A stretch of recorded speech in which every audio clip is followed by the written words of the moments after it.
ଆପଣ ରାସ୍ତା ବାହାରକୁ ଯାଆନ୍ତୁ ଆଉ ଦେଖନ୍ତୁ ଏତେ କୁକୁର ଅଛନ୍ତି ବା କୁକୁରମାନଙ୍କର ଏତେ ଗହଳି ହେଇଛି।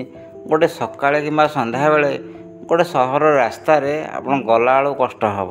ଜଣେ ଯଦି ମର୍ଣ୍ଣିଂ ୱାକ୍ କରିବା ପାଇଁ ଚାହେଁ ସେ ମର୍ଣ୍ଣିଂ ୱାକ୍ କରିପାରିବନି, ଇଭିନିଂ ୱାକ୍ କରିପାରିବନି, ଭାରି କଷ୍ଟ। କାରଣ ମେଞ୍ଚା ମେଞ୍ଚା ହେଇକି ଯେଉଁ କୁକୁର ଅଛନ୍ତି ବିଭିନ୍ନ ରାସ୍ତାରେ ତାଙ୍କୁ ଦେଖିକି ଡର ଲାଗୁଛି।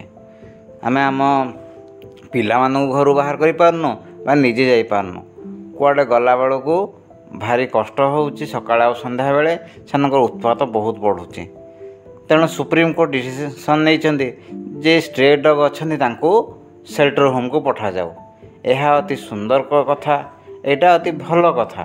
କିନ୍ତୁ କିଛି ସଂସ୍ଥା ଅଛନ୍ତି ସେମାନେ ତା'ର ବିରୋଧ କରୁଛନ୍ତି, କହୁଛନ୍ତି ନାଇଁ ମାନେ ଏଗୁଡ଼ାକ ଠିକ୍ କଥା ନୁହଁ। ଯେଉଁମାନେ ଏଇ ଜିନିଷକୁ ବିରୋଧ କରୁଛନ୍ତି ସେମାନେ ଗୋଟେ ଷ୍ଟ୍ରେ ଡଗ୍କୁ ନେଇ ତାଙ୍କ ଘରେ ରଖୁନାହାନ୍ତି, ସେ ତାଙ୍କ ଘରେ ରଖନ୍ତି, ତାକୁ ନେଇକି ପାଳନ୍ତେ। ଯଦି ଏଇଟା ଗଭର୍ଣ୍ଣମେଣ୍ଟ ଭୁଲ କହିଛି ବା ସରକାର ଭୁଲ କହିଛନ୍ତି ବା ସୁପ୍ରିମକୋର୍ଟ ଭୁଲ କହୁଛି ଯେ ତାଙ୍କୁ ନସବନ୍ଦୀ କରାଯିବ ଆଉ ତାଙ୍କୁ ନେଇକରି ରଖାଯିବ ସେଲ୍ଟର ହୋମ୍ରେ। ଯେହେତୁ ଆମକୁ ଆମ ପିଲାମାନଙ୍କୁ ସମସ୍ତଙ୍କୁ ହଇରାଣ କରୁଛନ୍ତି ଆଉ ଆମକୁ ଘରୁ ବାହାରିବାକୁ ବି କଷ୍ଟ ହେଉଛି, ତେଣୁ ସେଥିପାଇଁ ସେ ଯେଉଁ ସୁପ୍ରିମକୋର୍ଟ ଏଇ ଡିସିସନ୍ଟା ନେଇଛନ୍ତି ଏଇଟା ଅତି ଭଲ ଡିସିସନ୍। କିନ୍ତୁ କିଛି ସଂସ୍ଥା ତାକୁ ବିରୋଧ କରୁଛନ୍ତି। ତେଣୁ ଯେଉଁ ସଂସ୍ଥା ବା ଯେଉଁ ଲୋକ ବିରୋଧ କରୁଛନ୍ତି ସେମାନେ କ'ଣ କରନ୍ତି, ଘରୁ ଯେତେବେଳେ ବାହାରିକି ଯାଉଛନ୍ତି କାର୍ରେ ବାହାରି ଯାଉଛନ୍ତି।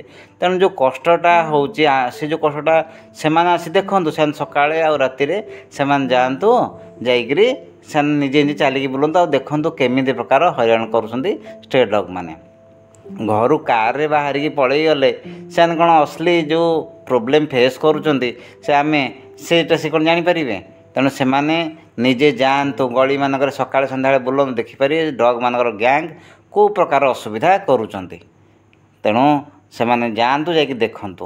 ଆଉ ସେମାନେ ଯଦି ଏତେ ଡଗ୍ ଲଭର୍ ଗୋଟେ ଡଗ୍କୁ ଆଣି ନିଜ ଘରେ ରଖନ୍ତୁ।